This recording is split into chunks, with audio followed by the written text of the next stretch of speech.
Ladies and gentlemen, welcome to another episode of the Midcard Mess Podcast. I am your host, not one, not two, but all three faces of Jamal, and this is your wrestling news. It is January the 11th, and there's a lot that I have to cover, so I'm just going to get down to brass tacks, starting with the results of Friday Night SmackDown. Basically, SmackDown, this is like one of the first SmackDowns of the new year type stuff like that, so, we wanted to see what was the result of a Raw after Netflix special. So it wasn't really too much like a continuation of what Raw had going on Netflix, but it did speed up some momentum going forward for the Royal Rumble in particular. So moving forward through the Royal Rumble, we do have somewhat of a picture that's going on later on in the end of the month or the beginning of the month. I think they're doing the Royal Rumble in February this time around. So man, let me just break down a couple of matches. One of the first matches on the docket was the United States Championship match between LA Knight and Shinsuke Nakamura. Before we get into that, because there's factors that played out into leading up to that match. First on the docket, you had Paul Heyman coming out, kicked off of SmackDown. He called Cody out to the ring. He applauded Cody as his run for the WWE Championship. And then he also had dropped a huge bombshell, which is that the Tribal Chief, the OTC, Roman Reigns, will be entering the Royal Rumble match. So that's two big, huge name superstars already in the Royal Rumble match. There's only 30 spots. Two of them belong to one John Cena and the other Roman Reigns. So that's already two out of the 30 participants. Man, that's going to be crazy. So if you're in this Royal Rumble match, it's going to be kind of one... excuse me. It's going to be kind of one to remember.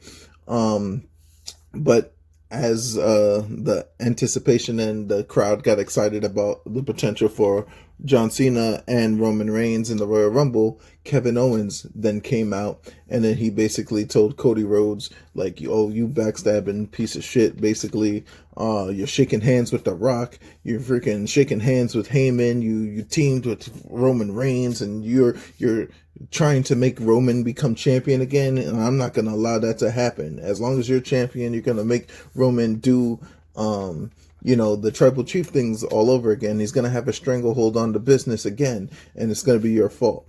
And so Cody just had enough of Kevin Owens' tough talk, and he went out into the crowd and just started brawling with him. But in that aspect, then Tama Tonga and Jacob Fatu came down to the ring, and they were about to freaking give the wise man the business. But, as everything in wrestling, somebody had to come for the save. And who other than Jimmy Uso coming down to the ring? He thwarts off Solo Sikoa's bloodline away. He thwarted off Jacob Fatu with the super kick. He started doing the Uso splashes to Tama Tonga. I mean, Cody was in there too, but his just disdain for what's going down with Kevin Owens, his insatiable hatred for Kevin Owens at this point is going to be a cog in their side and stuff like that. So, basically, after that whole stuff went down, Jacob Fatu and Tama Tonga was being escorted out of the building, and Jacob Fatu is just a beast in his own right, and he was not having anything don't fucking touch me, I'll beat your ass type shit. And then LA Knight came and tossed not only Tama Tonga out, but also Jacob Fatu out, and he tossed him out the building. He closed the door, and then he got ready for his match. So that's what ends up happening there. So the match between LA Knight and Shinsuke Nakamura then goes off without a hitch. These two battle back and forth as you would expect, and it was a better competitive. It was more competitive than the match that they had at SummerSlam, I think it was. No, it wasn't SummerSlam. It was Survivor Series. I'm sorry. It was a way better match than that. So, yeah, man, they just went at it back and forth. But then Tama Tonga and Tongaloa came back and just beat the holy hell out of LA Knight and cost him basically the United States Championship in this aspect. Shinsuke leaves with his belt, and then he's getting attacked by freaking Tama Tonga and Jacob Fatu and all that other stuff.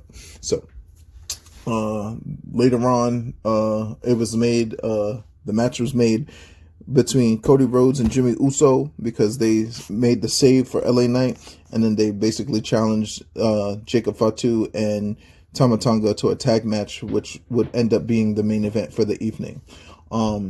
So let's talk about the SmackDown Tag Team Division for a second, because there was two important matches in the Tag Team Division on SmackDown in particular.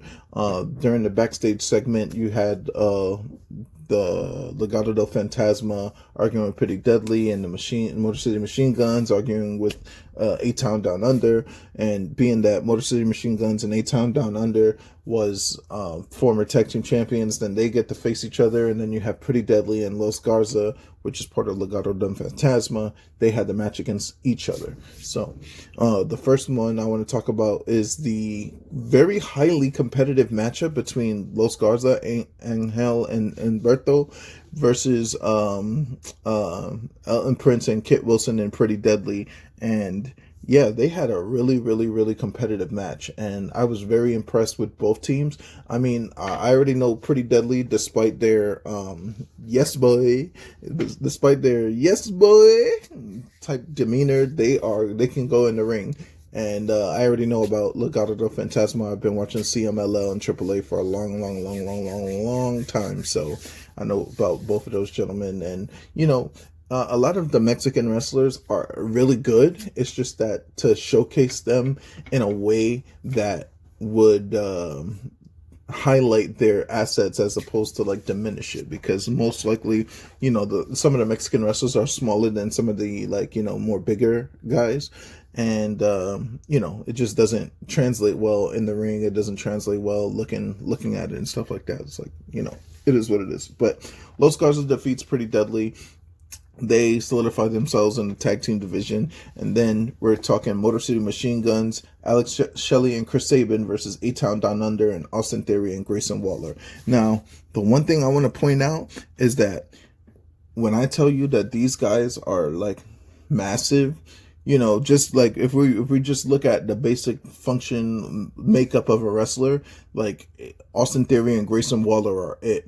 And then standing next to the Motor City Machine Guns, they dwarfed them. Like it looked like a David versus Goliath fucking type shit. And it's just like, damn, you shouldn't be dwarfing them like that.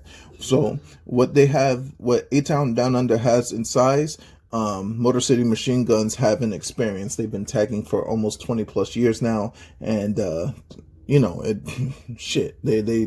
did the damn thing. They end up beating Austin Theory and Grayson Waller after hitting the skull and bones on Austin Theory. So the next thing I want to talk about is the women's division in particular. So let's talk about the United States Women's Championship, which Chelsea Green defeated Mi Chin again. With tights assisted schoolboy.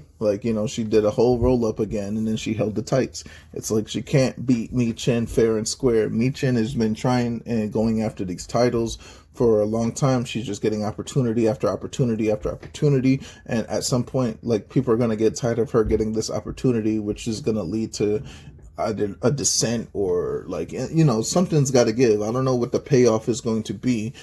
Chelsea Green just got this title, and it's working. She deserves everything that she is getting. The fact that Piper Niven is dressed as Secret Service next to her, and Chelsea Green really playing up the United States Championship mode. So I'm appreciative of that. But she's winning matches dirty. She's winning matches not fair. So it just makes us want to.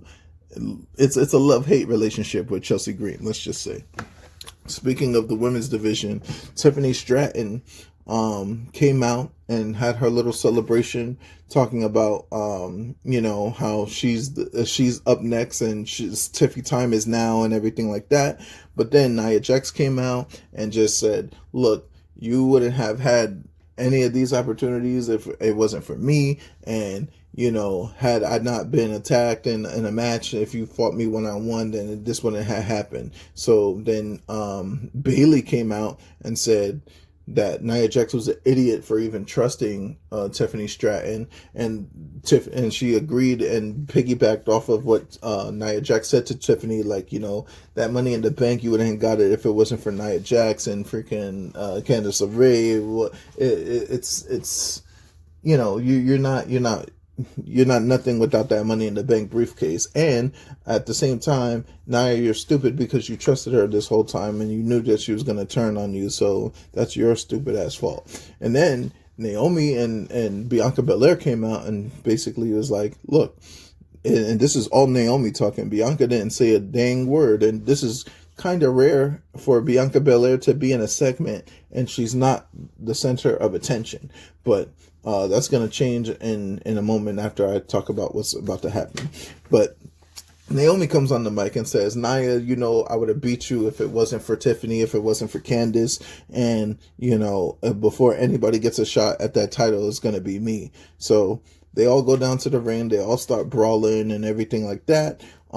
Tiffany Stratton hits the prettiest moonsault ever in all of them, and then everybody is like up in an uproar. But to Nick Aldis's credit, he came out, he nipped that shit in the bud. He was like, look, since you're all ready to fight, fatal 4-way, and the winner gets a shot at the women's championship. Now, the interesting dynamic here is that Bianca Belair and Naomi are the WWE Women's Tag Team Champions. So you got the Women's Tag Team Champions in a match against each other in a fatal 4-way with Nia Jax and Bailey.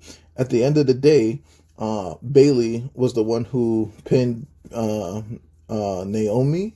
Yeah, she pinned Naomi at the end of the match, but she defeats Bianca, Naomi, and Nia Jax after hitting Naomi with the rosebud. But the only reason why she got hit with that rosebud was because Bianca Belair inadvertently hit Naomi, and that could set up seeds to the dissension of this tag team. And on top of that, it sets up, because Candice LeRae was the catalyst of Bianca Belair hitting Naomi to begin with. So it could set up Nia Jax and Candice LeRae going after the tag team championships with Naomi and Bianca Belair. And we still don't know who attacked Jade. So I would like to know. Maybe it was Naomi. Maybe it was Bianca. Maybe it was Charlotte. Maybe it's somebody we don't even know. Somebody we haven't even seen yet. So it could be a plethora of things, but that's the gist of that. All right, back to main event time. We got the Bloodline, Jacob Fatu and Tama Tonga versus Cody Rhodes and Jimmy Uso. So again, this match did what it was supposed to do. Pursue the rivalry between the Bloodline and Cody Rhodes and Jimmy Uso. But here's the thing: once Kevin Owens showed his face, Cody Rhodes is on bumpers on his body. So like he just like negated the entire match completely, ran up the ramp, went after Kevin Owens, and abandoned Jimmy Uso. Once Jimmy Uso got abandoned, the writing was on the wall for this man. So, Jacob Fatu capitalized, beating the hell out of freaking Jimmy Uso on the announcer's table before finishing him with the moonsault. And then you see in the back Kevin Owens and Cody Rhodes still brawling as they fucking got speared across the equipment box and landed between two tables. So that's where SmackDown ended. Overall, I think that it's pushing going towards the Royal Rumble, but it wasn't like something that oh my God, this was the best SmackDown ever, type stuff. So, I mean, prior to the interference and disqualifications that the matches had, those matches were good, but I really don't like disqualifications. I really don't like non-definitive finishes, I should say. So, but it's pushing towards the Royal Rumble, and it's done its job. It basically is doing its job. All right, so that's it for SmackDown, but I do have other news for Pro Wrestling Noah. So if you do not want to hear about any Japanese wrestling, you could stop it right here, because the rest of the pod is going to be about some Japanese pro wrestling, as we have Battle of the Valley coming tonight, and I will do a preview of that. But before I talk about New Japan Pro Wrestling, I'm going to talk about Pro Wrestling Noah with their Noah Star Navigation premium results. So I'm just going to speak the results. I'm not going to tell you everything that's going to happen. I'm just going to gloss this over so I could talk about New Japan Pro Wrestling's Battle in the Valley that's coming on later on tonight at 8 p.m. So, you had Amakusa, Ita, and Mikawai and Kodo defeating Rattels, Hayate, Tadasuke, Yohei, and Yuta Kuchiki. So that was like a 6-man tag match that, they... No, it wasn't a 6-man. It was a 4-on-4, 8-man tag match. And, they just secured the win. They didn't really cheat or nothing like that. So it was pretty sick. Then you have the guy that lost to Shinsuke Nakamura at the beginning of the year, Ukula Sasaki and Zozaya defeating Black Menso and Muhammad Yone. So that was a decent tag match. I didn't expect too much out of it. So then they had the 6-man tag match with Atsushi Kagote, Go Shizaki, and Hajime Ohara, with Kazuki Fujita defeating Daki Oshimida, Masaki Tamiya, Marufuji, and Segura. So Segura, Marufuji, and them is just getting old at this point. They just got to let the new wave be the new wave. And that's basically the gist of that. Then you have little luchador action with El Hijo del Dr. Wagner Jr. and Galeno Del Mal versus LJ Cleary and Saxon Hewley. I mean, I figured the Masked Wrestlers was going to defeat these guys at the end of the day. These are the Wagner boys, by the way. So, it is what it is. Then you had Team 2000X with Daga and Yu Awada versus All Rebellion, which is Alejandro and Kai Fujimura. All Rebellion and Team 2000X have been in a heated rivalry in Pro Wrestling Noah lately, especially with, Ozawa beating Kaito Kiyomiya, who I'll be talking about in the next match. But, All Rebellion, and Team 2000X has just been going at it all year so far. So that's a rivalry that is got to be paid attention to if you're a Pro Wrestling Noah fan. Going back into the All Rebellion versus Team 2000X, you got Jack Morris and Omos, the GHC Tag Team Champions, going against Hatakuri and freaking Kaito Kiyomiya, and basically Omos handle his business. Jack Morris is just he's just got to sit in the wings, and that's all that has to happen. Then Keno and Ozawa started their match, but then it ended almost in a no contest. But after that, then they had a 6-on-4 handicap match with Team 2000, which was Daga, Jack Morris, Omos, and Ozawa with their boys Yashishito and Yu Owada versus All Rebellion, which included Alejandro, Kai Fujimura, Kaito Kiyomiya, and Keno, formerly of Congo. All Rebellion just got their ass kicked the whole pay-per-view. So Team 2000 showing their dominance with Omos in their ranks. It's gonna be hard for anybody to do anything with Team 2000X. And if you're not a fan of Team 2000X by now, even though they're heels, if you're not a fan of those guys, then you should be paying attention, because these guys are the serious real deal, especially having Omos at their back. They're doing with Omos in Pro Wrestling Noah what they should have been doing with him in WWE, but that's just my opinion. So, all right, that's it for Pro Wrestling Noah's Star Navigation Premium 2025. Now I'm going to get into the card of the Battle of the Valley in New Japan Pro Wrestling. Now, the Battle of the Valley is going to be taking place in, I believe they're in San Jose, California. Speaking of California, I would like to take this time to send my prayers and regards to everybody out in Cali that's dealing with those fires. Please, if you have the time, if you have the money to donate, and just try to help our neighbors out west out, then please do, because people's lost their homes. Say what you want about celebrities losing their house and everything like that, but like, these are people at the end of the day, and they've lost their homes, they've lost their jobs, they lost their lifestyle. Like, just be a big person and be an adult, and just go help our fellow man, help our fellow brethren out there. So that's gonna be that.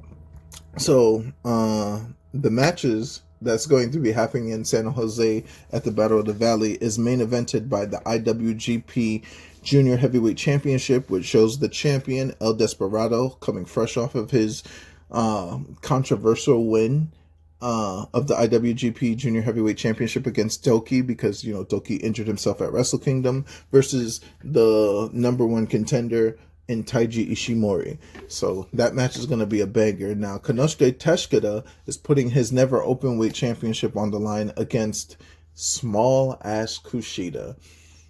I mean, Kushida is wearing himself thin. Between working New Japan Strong, TNA Impact, and New Japan Pro Wrestling, like, it's a lot going on for Kushida. But, can he get the stones to take the title off of Konosuke Teshikata?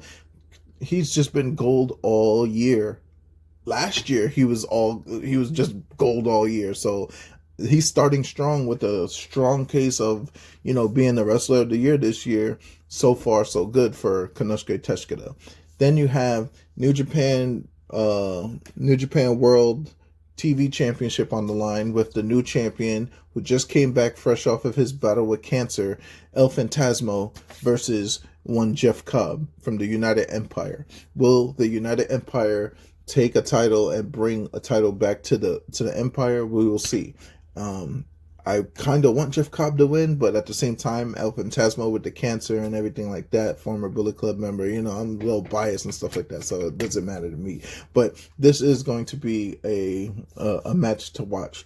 The time limit is 15 minutes anyway, so it can't go further than 15 minutes. They got 15 minutes to give us a banger. So, the New Japan Strong Openweight Championship, which is the top title in New Japan Strong. The champion is Gabriel Kidd, who just came off of a wonderful Wrestle Kingdom 19 against Kenny Omega in a losing effort, and he's gonna go against one of the hardest hitting motherfucking old ass motherfuckers you'll ever see in Tomohiro Ishii. So, Ishii is gonna give us a good match, but then ultimately he's gonna fucking lose. Like, let's just be honest. Let's keep it a stack. Let's keep it a fucking stack. Gabe Kidd's gonna whoop that nigga's ass. Ishii is one of those guys that's getting up there in age, and he's going to have to pack it up really, really, really, really, really, really soon. The Strong Openweight Tag Team Championships are also on the line tonight with West Coast Wrecking Crew, which is Royce Isaac and Joel Nelson, versus Roppongi Revice, which is Rocky Romero and Yo. So, do I think that Rocky Romero and Yo is going to win? No. The West Coast Wrecking Crew got this shit in the bag. Like, it's no, absolutely not. Yo may do some things, but Rocky Romero, nah, I'm over it. I'm over it at this point.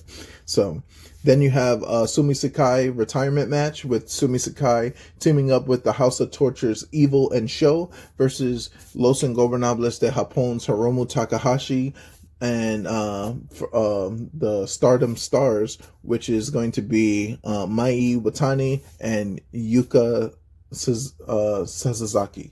When I say Stardom Stars, I'm talking about the faction, not the wrestlers. Like, it's just the faction of stars that's going to be teaming up with Los Ingobernables de Japon's Hiromu Takahashi. Then you have the IWGP World Heavyweight Champion in Zack Sabre Jr. versus Hichichiro, which is going to be, this is a big opportunity for Hichichiro. So, like, coming into New Japan, doing the light heavyweight battle royal thing that he did at Wrestle Kingdom, he was very impressive. And he's kind of big for like a cruiserweight or a light heavyweight. So, and Zack Sabre Jr. is not that big either, but, I'm pretty interested to see this match. It's a exhibition match between one of the very best in the world. You can't have the IWGP Heavyweight Championship if you're not one of the absolute best in this fucking planet, versus Hichichiro. So this is going to be really, really good to see. Then you have an elimination tag team match with the women. Viva Vaughn, who was freshly signed to, I believe she was signed to AEW, but I got to check my sources on that. And then Hakano, Maki, and Mia Shikakara versus Johnny Robbie, Trisha Dora, Anna Jay, and Izumi. So that's going to be that. They have a bunch of kickoff matches. There's going to be TMDK, which is going to be Shane Hayes and Bad Dude Tito versus Matt Vandegrift and Fred Rosser, formerly Darren Young, for those WWE guys out there. And then also there's going to be a strong survivor match between ZJ and Viento. So that's going to be the Battle of the Valley tonight. It's going to be 8 p.m. Eastern Time. 8 p.m. Eastern Time. So yeah, man, like thank you for everybody. I've seen an uptick in people listening and sharing and watching this podcast, and I just want to say from the bottom of my heart, thank you. And please, I'm still growing, I'm still building up, so I appreciate you listening, and I'm going to try to bring you as much wrestling news as I can. I'm not stopping 365. We're gonna do it this year every single day. So tomorrow you're going to see me talk about the results of this card, which is the Battle of the Valley, and then maybe some other things like they have a Shea show now, the ASE, but it's called a Shea show, from Darius Lockhart. And yeah, man, like, it's an all black show. Like, if you're a fan of African American wrestling, then this is the show for you to watch. I highly recommend it. And then they also had Heels Have Eyes. This is the West Side Gun produced and type show out in Chicago. That's also up on YouTube. I'm going to be talking MLW soon, Major League Pro Wrestling, and I'll be talking about their pay-per-views more than their actual shows. But when I do talk to pay-per-views, I'll bring you up to speed on everything that's happening before their, their PLEs, their premium events, or their live events and stuff like that. Obviously, in the docket, I have House of Glory out in January 25th. I will be attending a seminar, so wish me luck on that. It's not a seminar. I'm actually doing a tryout, and then Kurt Angle is actually doing the seminar afterwards for the people who's already in House of Glory. So be on the lookout for that. And yeah, thank you for listening, and I'll see you guys on the next one. Peace.